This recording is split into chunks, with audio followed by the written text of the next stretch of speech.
Prabhupada ki, Ananta Koti Vaishnavrinda ki, Gora Premanandi. Okay, there's the curtain opening. Now we got it. And now we just have to get, there we go. Om Namo Bhagavate Vasudevaya. Om Namo Bhagavate Vasudevaya. Om Namo Bhagavate Vasudevaya. We're reading from Canto 11, Chapter 11, Text 4. 11.11.4. And the subject is Uddhava Gita.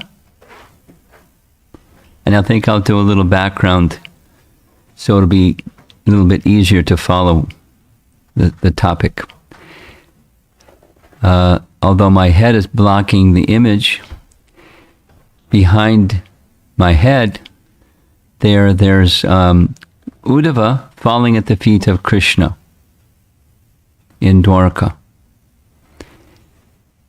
So we're in Dwarka, and the scene is just before Krishna's departure.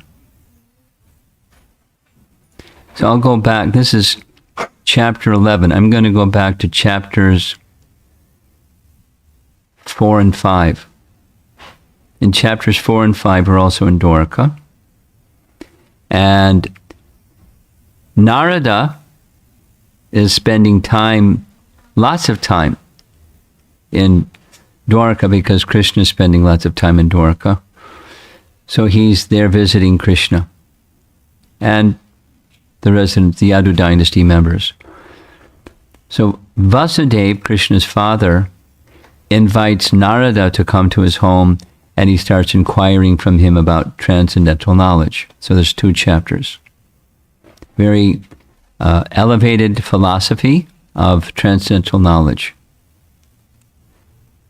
And when that chapter ends, chapter 6 begins. And chapter 6 begins with Vasudeva, because Narada's there, and he holds a big festival, yajna, at his home.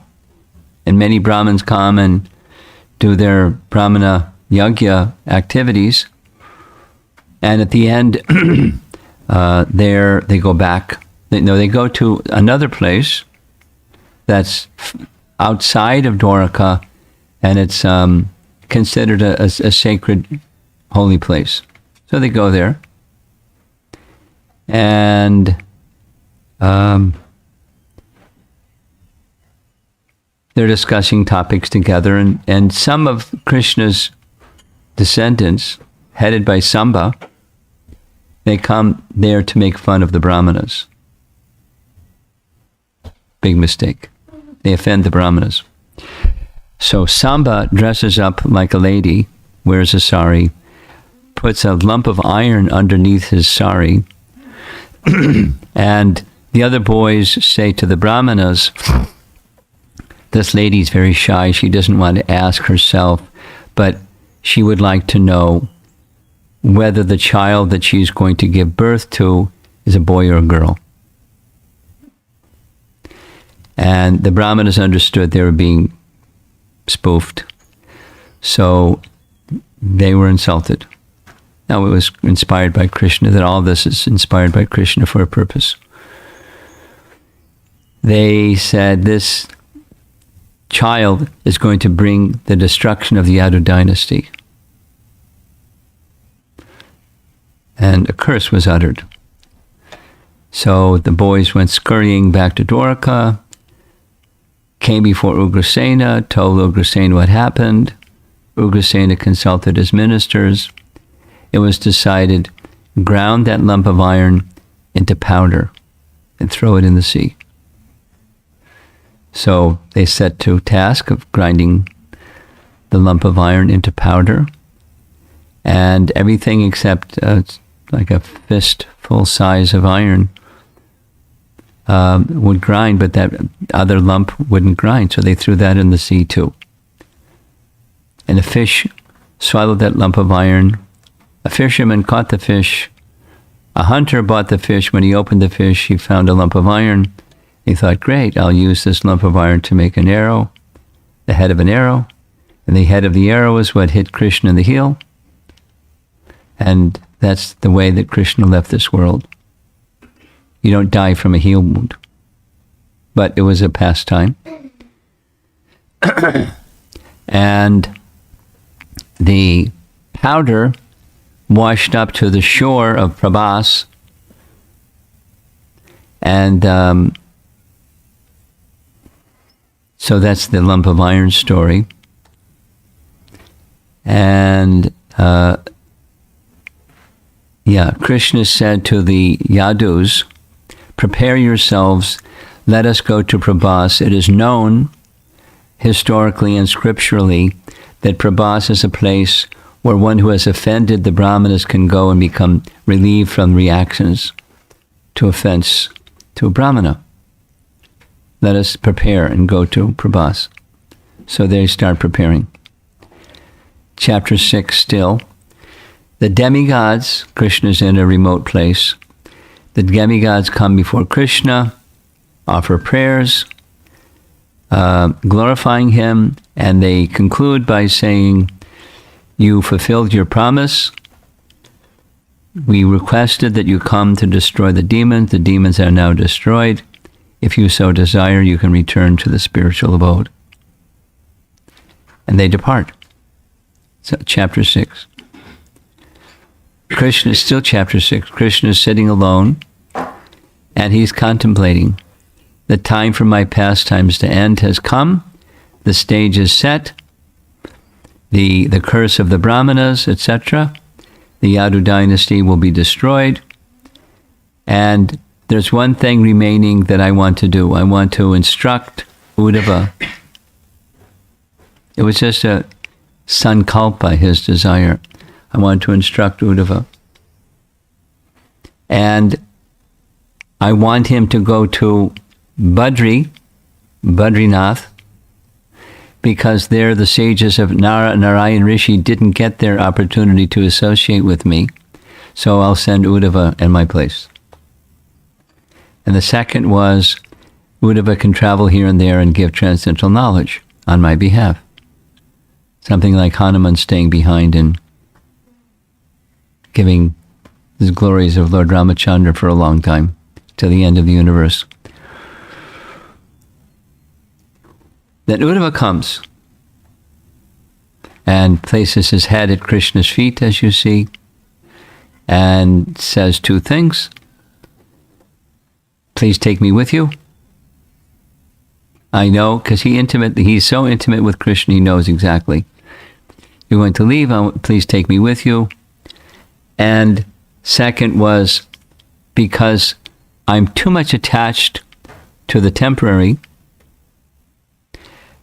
family life and paraphernalia and this and that, and that's an obstruction, it's an obstacle for understanding you fully.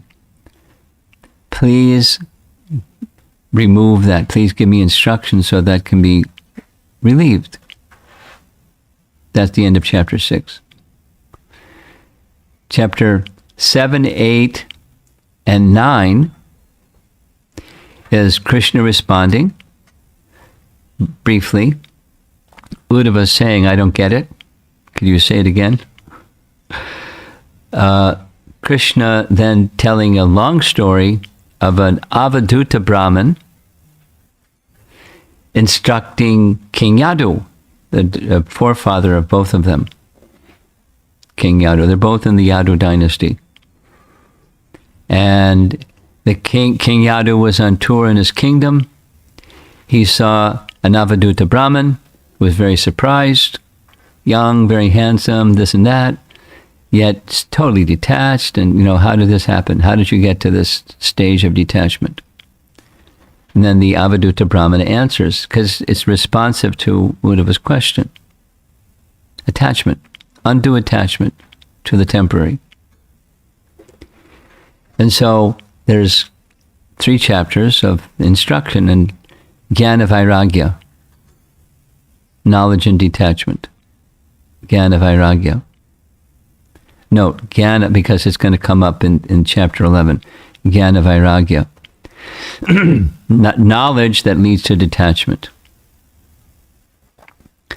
Then, having told that story, now Krishna in chapter 10 gives a how-to class on how do you get there. So, how do you get to be like the Avadhuta Brahman? The Avadhuta Brahman explains how he got to where he got, but how do we get to where he got? It's like telling the story again. So he does it again. There's so far now, there's 4 chapters on knowledge and detachment. Because it's where it's leading to is bhakti. Say it the other way. Knowledge and detachment without bhakti is material. There's attachment and there's detachment, and it's the flip side of attachment. The material, detachment. So Krishna goes through this further, and there's a long section about attaining heaven isn't the solution to detachment, because the same problems are there. They're just, high-grade sense gratification, but it's all temporary, and it's illusory. So again, the nature of illusion and reality, knowledge and detachment from illusion. And at the end of chapter 10, Uddhava asks a fascinating question. He asks, could you explain, I've heard it said that sometimes a living entity is Nitya Siddha, and then he's Nitya Bada, or Nitya Bada, and then he's Nitya Siddha. So that sounds contrary, because Nitya means Nitya. So the answer is more fascinating than the question. The answer, Krishna says, is the question is misleading. He says the Maya Shakti has these different potencies. Vidya Shakti and Avidya Shakti, but they're both products of Maya. I'll say it again. Avidya, ignorance. Vidya Shakti, which is a product of Maya Shakti. It's temporary. Like the heavenly planets are temporary. This liberation of mere detachment is temporary. It's an important teaching in the Bhagavatam. Minus bhakti, that is. Knowledge minus bhakti. Because there are people that have knowledge minus bhakti. It's temporary. And then Krishna says that there's a third potency of Maya called pradhan, and that's pradhan creates the bodies, gross and subtle, which then get played with by the vidya avidya, or moved by avidya avidya. It's not different than Bhagavad Gita, but it's the graduate study of Bhagavad Gita. So you have to listen carefully because it's graduate study. And if you don't understand, it's okay. And the recommendation when you don't understand something is you give it some time, you read it again, give it some time, you read it again, and through gradual purification, you start to understand. Like maybe what you did when you were taking graduate studies.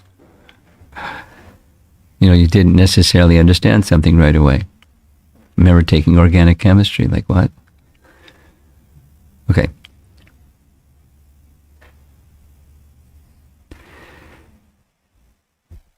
(11.11.4).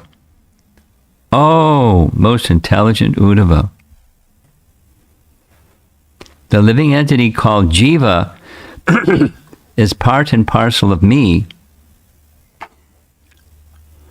but due to ignorance, avidya, he has been suffering in material bondage since time immemorial. Aha! Since time immemorial. That's this nitya, right? So the word here in this verse is anadi. Anadi appears in Bhagavad Gita also, chapter 13. So what is this anadi anyways? Now we heard in the earlier, listen carefully, we heard in the earlier response from Krishna, your question, Uddhava, is a misplaced question. It's guided by a fundamental misunderstanding. The misunderstanding, the living entity is eternally neither in bondage or liberated. Krishna says, like me, I don't become liberated. And living entity is my part and parcel. He doesn't become liberated. He's liberated.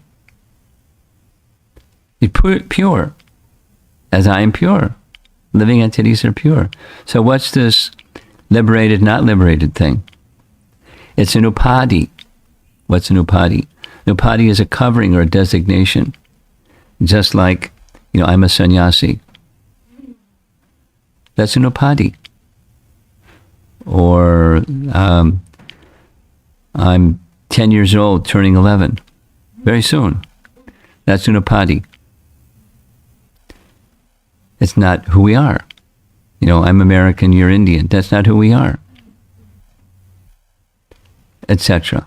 It's a designation covering, like the pradhan, covers gross and subtle bodies, and then we take on some identity, but that's not who we are.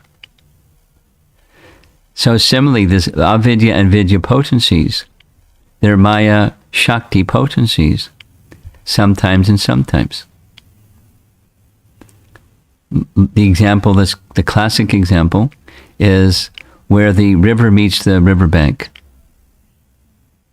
So on this side is the riverbank, and on this side is a river, and in between there's a marginal thing, tatastha shakti. Is the living entity is marginal, and sometimes vidya, sometimes vidya. But the soul is neither one. So then this covered condition is anadi. What's anadi? It's beyond time. We'll hear. I'll just say it quickly. There's commentaries on this verse by different acharyas, and on the word anadi, that it means adi means beginning, and anadi means without beginning. So they say it's to be understood as so far back in time you can't trace its beginning. So there's an absolute, and then there's a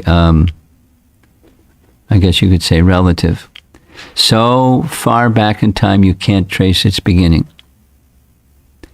They say, at least one of the possible meanings of anadi is, so far back you can't trace its beginning. Here's a very nice example. Very nice example.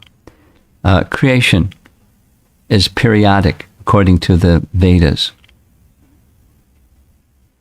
So this universe has a beginning and it has an end, just like our life has a beginning and an end. Anything material has a beginning and an end. For what takes birth is death is certain, Krishna says in Bhagavad Gita.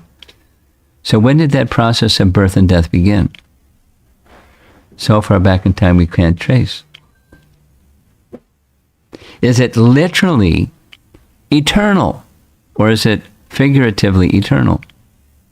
That's the question. This word anadi. The word anadi, it's semantics, but it's important. Does it mean this or does it mean that? Because that's Uddhava's question, and it's important to us. Not just an interesting intellectual exercise. Are we eternally bound or not? And if we're eternally bound, how can we become liberated?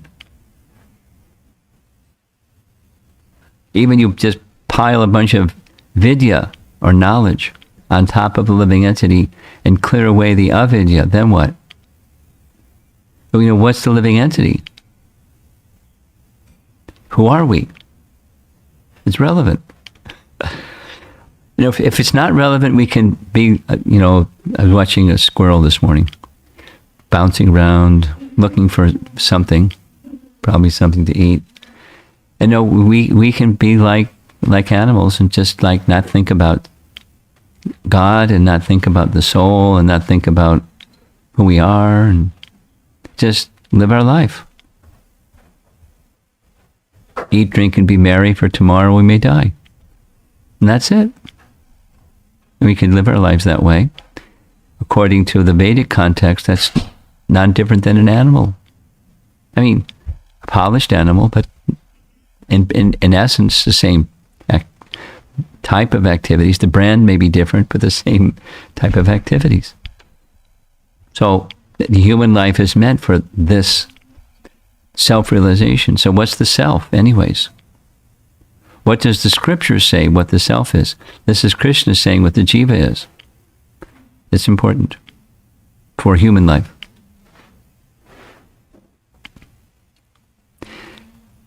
Verse again. Oh, most intelligent Uddhava, the living entity called jiva is part and parcel of me, but due to ignorance, avidya, he has been suffering in material bondage since time immemorial. Anadi. By knowledge, however, he can be liberated. Jnana and moksha.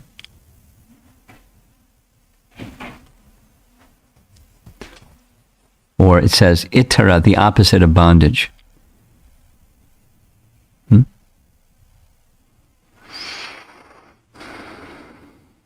Bandha is bondage, and itara is the opposite of bandha.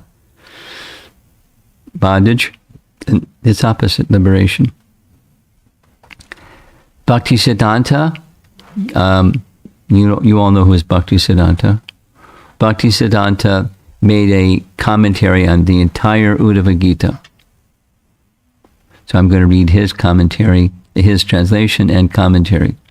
And he also paraphrases Vishwanath Chakravarti Thakur's commentary. So you're going to hear this 6 times, slightly varied. Repetition makes understanding more clear. So here's Bhakti Siddhanta's translation of that Sanskrit verse. O intelligent Uddhava, the eternal living entities, plural, are my parts and parcels, plural, for I am the Supreme Personality of Godhead. Ignorance is the cause of the living entities' bondage, and knowledge is the cause of their liberation. Back to the question. So he's explaining this vidya and avidya potency. He's already determined it's Maya Shakti. And Maya is, now you see it, now you don't. It's temporary. BBT purport reads, just as the sun reveals itself through its own light, or covers itself by creating clouds, the personality of Godhead reveals and covers himself by knowledge and ignorance, which are expansions of his potency, as stated in Bhagavad Gita 7.5. We're going to hear this verse multiple times. Aparayamitastvanyam prakritim vidime param jiva bhutam mahabaho yayedam dharya chejagat. Translation. Because the inferior nature, O mighty armed Arjuna, because this inferior nature, besides this inferior nature, there is a superior energy of mine, consisting of all living entities, who are struggling with material nature and are sustaining the universe. Prabhupada writes in his purport in connection with this verse, the Supreme Lord Krishna is the only controller, and all living entities are controlled by him.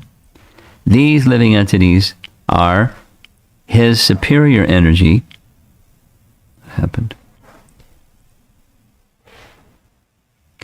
These living entities are his superior energy because the quality of their existence is one and the same with the Supreme, but they're never equal to the Lord in quantity.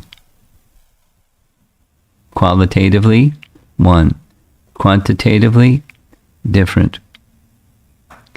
Paragraph. Because the quantitative inferiority of potency, the living entity becomes covered by Maya and is again liberated by surrendering to the Lord. Now that's the bhakti principle, not the vidya principle. The word anksha, or part and parcel, is also mentioned in Bhagavad Gita 15:7. Angsha. Mami Vangsha Jiva Loke Jiva Bhuta Sanatana. The living entity is Angsha, or a minute particle, and therefore subject to liberation and bondage. As stated in the Vishnu Purana. And again, you're going to hear this verse several times. Vishnu Shakti Para Prokta Kshetra Gyakya Tata Para Avidya Karma Sangyaya Tritiya Shaktir Ishate. Tritiya, there's three potencies. The Para, spiritual potency, the Avidya potency, Vidya Karma Sangyaya, and then there's the knower of the two, Kshetragya, living entity, right? Spiritual, material, the knower, living entity, of the field of activities. 3. Tritiya Shaktir Ishate. The Supreme Personality of Godhead Vishnu possesses his superior internal potency, as well as the potency called Kshetragya Shakti. This Kshetragya Shakti is also spiritual potency, but is sometimes covered by the third, or material potency, called ignorance. This is because of the various stages of covering. Thus, because of the various stages of covering, the second, or marginal potency, is manifested in different evolutionary phases.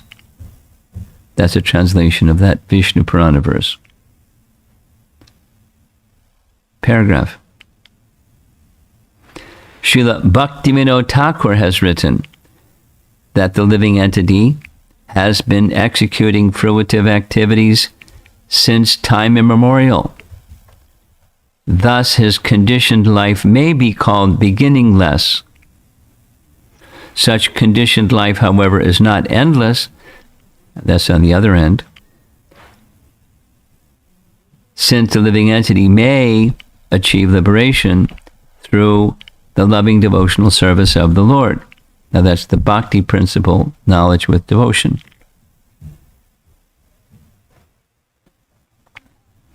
Since the living entity may acquire liberation, Srila Bhaktivinoda Thakur says that his liberated life begins at a certain point, but is endless because liberated life is understood to be eternal. Interesting sentence. In any case, one who has achieved the shelter of the Supreme Personality of Godhead, Krishna, may be understood to be eternally liberated, since such a person has entered into the eternal atmosphere of the spiritual sky. Since there is no material time in the spiritual sky, one who has achieved his eternal spiritual body on Lord Krishna's planet is not subject to the influence of time. His eternal blissful life with Krishna is not designated in terms of material past, present, and future, and is therefore called eternal liberation. Material time is conspicuous by its absence in the spiritual sky, and every living entity there is eternally liberated, having attained the supreme situation. Such liberation can be achieved by vidya, or perfect knowledge, which is understood in 3 phases, called Brahman, Paramatma, and Bhagavan, as described in Srimad Bhagavatam. The ultimate phase of vidya, or knowledge, is to understand the Supreme Personality of Godhead. In Bhagavad Gita, such knowledge is called Rajavidya. That's chapter 9. Rajavidya, Rajaguhyam, Pavitram, Param Uttamam, Rajavidya. Or the king of all knowledge, and it awards the supreme liberation. Okay. That was the BBT purport, and this is Bhaktisiddhanta's purport. Same verse. Some same points, some expressed differently. The Supreme Lord is one without a second. And the innumerable living entities, both conditioned and liberated, are his eternal fragmental parts and parcels. The conditioned souls have been under the influence of avidya since time immemorial. However, with the help of vidya, they can attain liberation. Although the parts and parcels of the Lord are sometimes liberated and sometimes conditioned, there is no question of conditioning or liberation for the Lord himself. Avidya and vidya can exert their supremacy over the parts and parcels of the Lord, but not the Lord himself.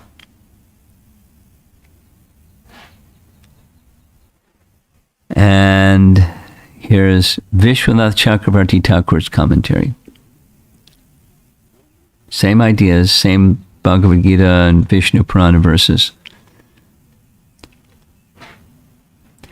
The 2 energies of the Lord, vidya and avidya, influence the marginal potency or living entities. When they, living entities, are under the influence of avidya, the living entities are conditioned, and when they are under the influence of vidya, they are liberated, as stated in Bhagavad Gita 7.5. We heard this one. Aparayamitastvanyam prakritim vidime param jiva bhutam mahabaho yayidam dharyate jagat.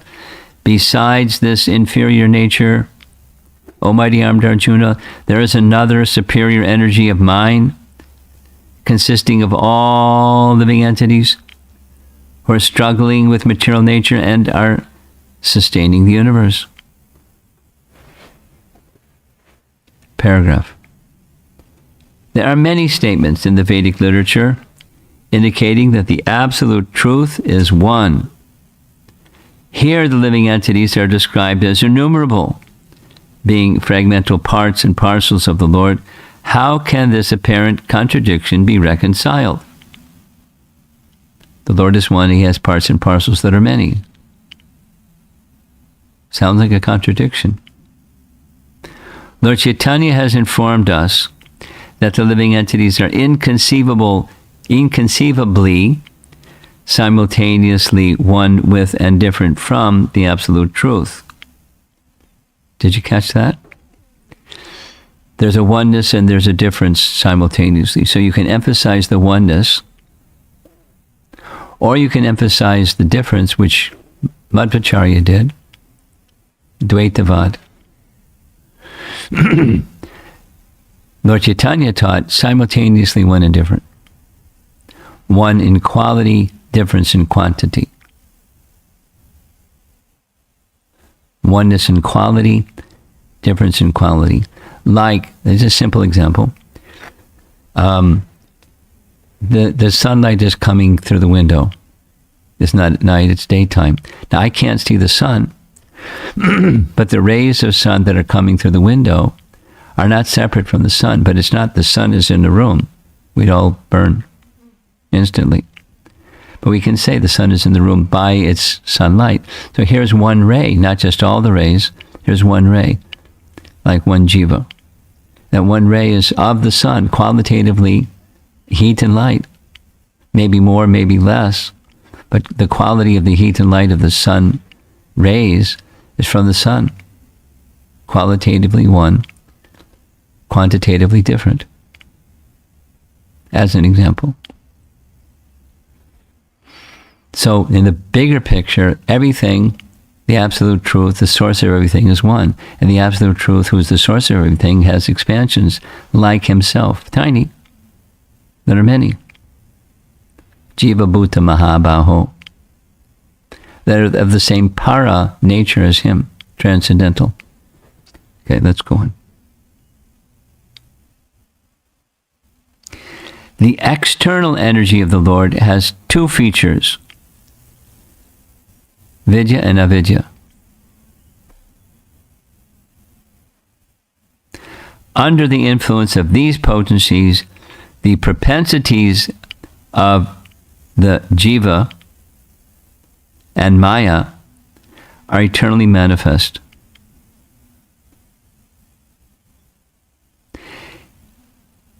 It is stated in Katha Upanishad. This is another one that we hear a lot.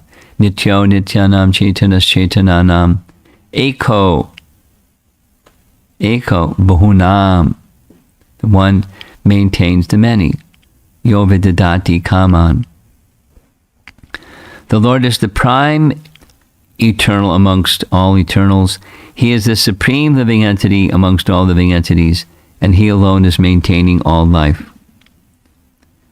When the living entities are freed from the influence of avidya, they attain liberation. However, the liberation of merging into the existence of Brahman is condemned. How is that? A devotee, although united with the Lord, keeps his individuality intact. Condemned because no service? No. No. Like, liberation means you just stop being a person. Put on a straitjacket, go in a padded cell with gag through your mouth and earplugs over your ears and blindfold over your eyes. No sense perception, no opportunity to do service, liberation. Yes? No. No, thank you. But liberation in the bhakti senses, with the spiritual form, spiritual senses, serving the master of the senses, with your heart given in love, in that service.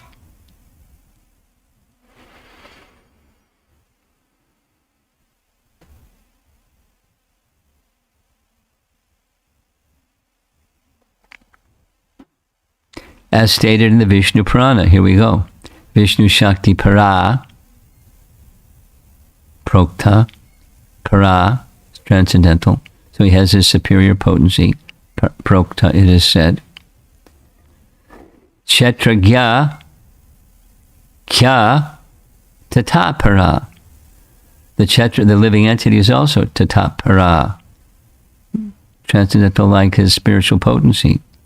Avidya Karma Sangyaya, but some of those living entities are covered by avidya, and they engage in fruitive activity. Avidya karma sangyaya. Tritiya shaktir ishate.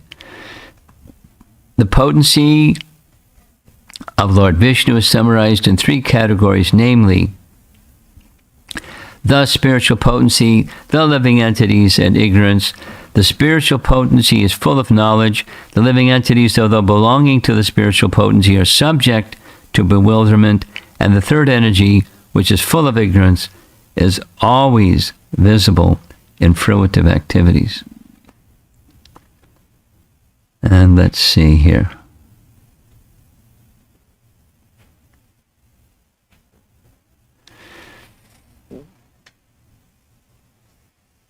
Well, okay. Jiva Goswami in his Krama Sandarbha. Jiva Goswami is one of the 6 Goswamis, followers of Lord Chaitanya. And he wrote extensive commentary on the Bhagavatam. one of those extensive commentaries is called the Six Sandarbhas. Sandarbha is a name for a certain type of literature. There's a certain style and rules for what a Sandarbha is made up of.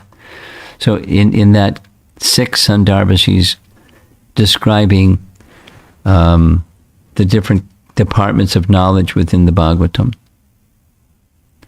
And this section is the Paramatma Sandarbha. Excuse me, no, that's coming next. Krama Sandarbha is a general verse-by-verse commentary. Next, we're going to read from Paramatma Sandarbha. So Paramatma Sandarbha is describing the Lord of the heart and his interaction with Prakriti. And of course, living entities are involved in that interaction with Prakriti, because he's in the heart of every living entity. So he's involved with the living entity, he's involved with the Prakriti. So what does he do? That's what Paramatma Sandarbha is describing. Specifically, the Lord's interaction with Prakriti as Paramatma. So first here's Krama Sandarbha. The commentary reads, the subjective bondage of the jivas takes place. The condition of each one is described. The jivas are my angsas, like a particle in the ray of the sun. The jiva alone becomes bound up, and not me, like the sun. The sun doesn't become bound up by clouds. The sun creates clouds, but is not bound by them. But clouds can then cover our vision of the sun. Okay. This happens to one type of jiva, not to all. That is to say, there's eternally liberated souls that don't become bound. Nitya mukta. Like the perfected souls in the spiritual world. Mother Yasoda doesn't become bound. Nanda Maharaj doesn't become bound. Arjuna doesn't become bound. Okay. Here's the Paramatma Sandarbha, and then we're done.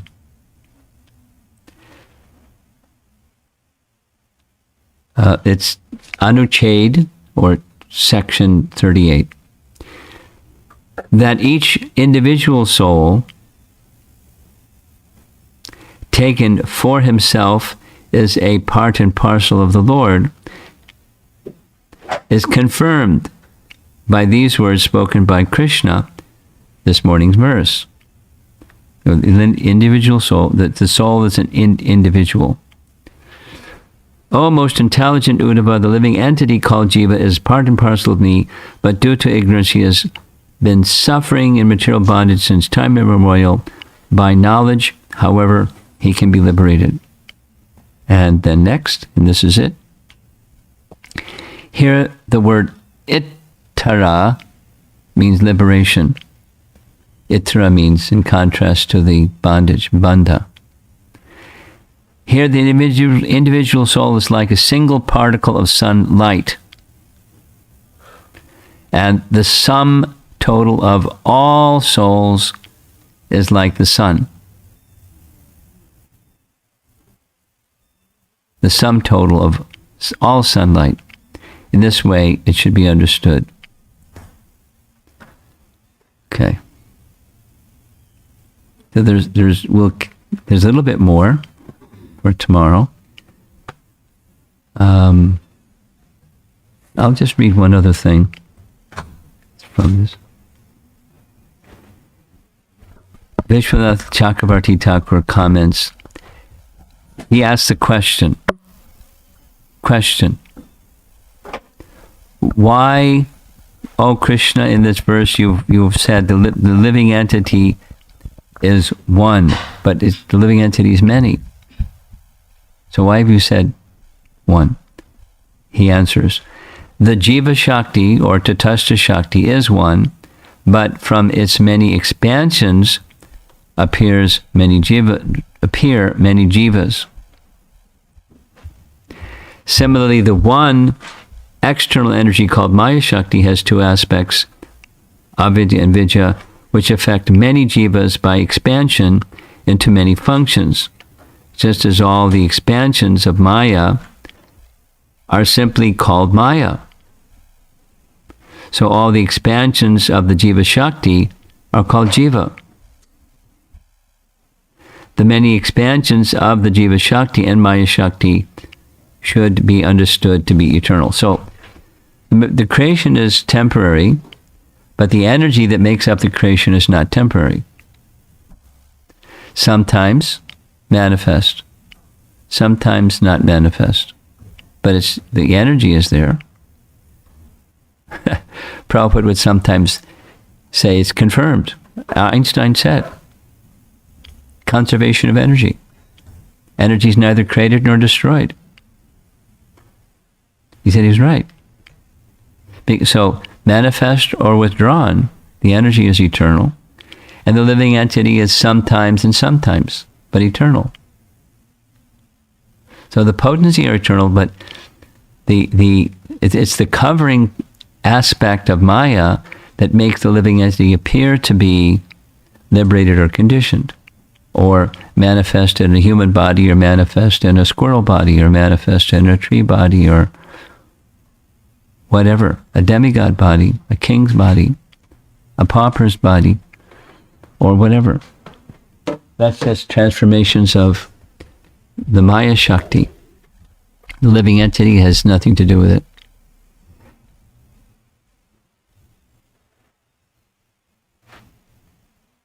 Okay, so we're going to go to the screen because there's a devotee that very kindly made illustrations to help understand the verses. So here's one. Just as the sun reveals itself through its own light or covers itself by creating clouds, the personality of Godhead reveals or covers himself by knowledge and ignorance, which are expansions of his potency. That's one illustration. Here's another interesting one. Since there is no material time in the spiritual sky, one who has achieved his eternal spiritual body on Lord Krishna's planet is not subject to the influence of time. His eternal life with Krishna is not designated. That's the Supadi thing, in terms of past, present, and future, and is therefore called eternal liberation. Material time is conspicuous by its absence in the spiritual sky, and every living entity there is eternally liberated, having attained the supreme situation.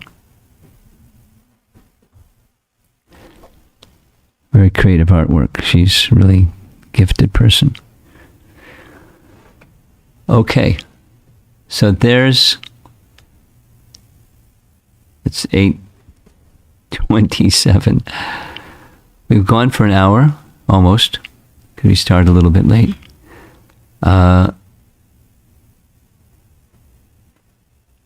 Just stepping back from what we just covered, the overall picture of what Krishna is doing, he's preparing the ground for pure devotional service, by the way. But to get to pure devotional service, sometimes obstacles in the path of pure devotional service need to be addressed. And in this case, because of Uddhava's question, he is addressing the allurement or the fascination that one has with the temporary. It's called material life. We're fascinated. We see it and look any direction. You see this temporary energy, and it's like it's surrounding us. And our lives are very involved with it. Although the illusory energy, has nothing to do with us. So, what to do? If you want to have self-realization or know who you are, you have to have a clear understanding of what the thing around us is. And accept it for what it is and engage with it for what it is. It's Krishna's energy. And from a bhakti point of view, the purpose of it is to engage it in service to Krishna somehow, in a way that's pleasing to him. And if you're not thinking like that, you're going to be thinking differently. You're going to be thinking, here's an object that is pleasing or displeasing to my senses. And then I engage with it or stay away with it or try to change it or something. And I have, my material life is very busy.